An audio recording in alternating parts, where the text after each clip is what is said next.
This is question number 13 of homework 5 for chapter 4. Gasoline was once less expensive in the United States than in Canada, but now gasoline costs less in Canada than in the United States due to an increase in taxes in the US.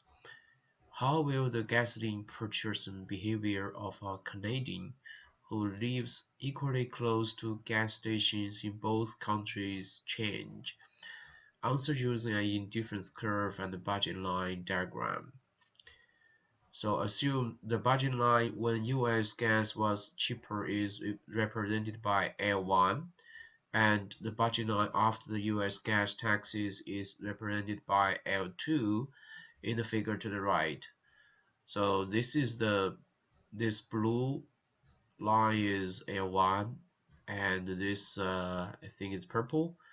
Purple one, the budget line is L2.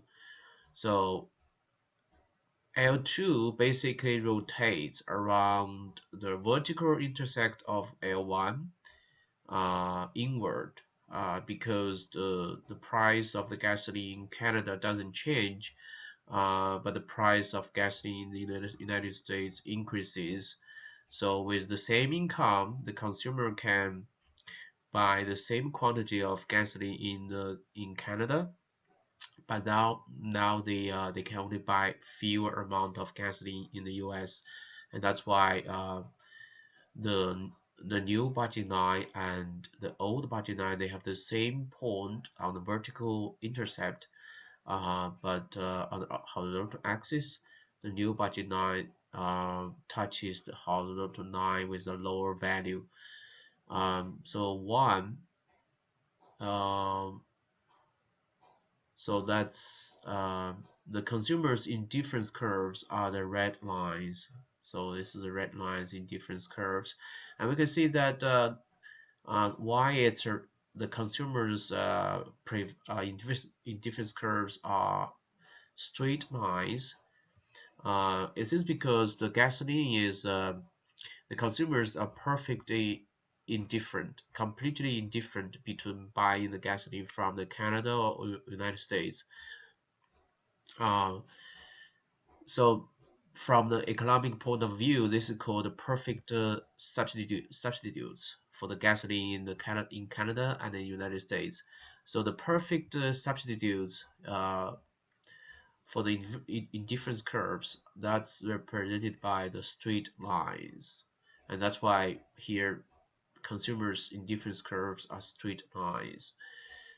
And we know that the equilibrium point, the optimal bundle of a consumer is graphically represented by the tangent point of the indifference curve, and in this case indifferent line and the budget line.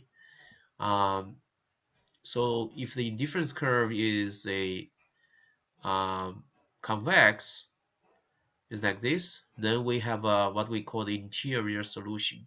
But in this case, the indifference curves are straight lines. So these two lines touches on the intersects either on the vertical axis or on the horizontal axis, because we want the consumers to maximize its utility. So we want the indifference curves to be further away from the origin. Um, so the original optimal consumption bundle should be the this point here. So that's the my E1, and this point is the intersect of the furthest indifference line and the original budget line. So if you further increase the indifference line, these two lines can no longer can no longer intersect with each other. So the furthest indifference line is this line here, and their intersect determines the consumption bundle, the optimal consumption bundle for the consumer, uh, based on the original budget line. So consistent with our expectation. When the US gasoline price is cheaper, consumers simply choose to buy the gasoline from the US and they don't buy from Canada. So that's why the optimal consumption bundle falls on the horizontal axis with zero consumption from the gasoline in Canada. So with the same logic, we can also draw the new optimal consumption bundle when the US gasoline prices increases due to taxes.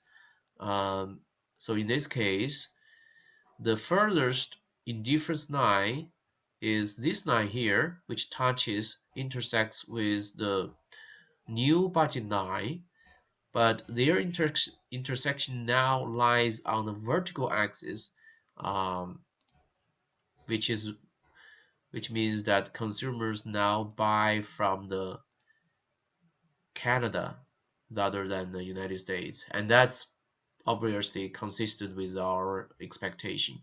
So that's my E2. So now let's check our answer. Excellent.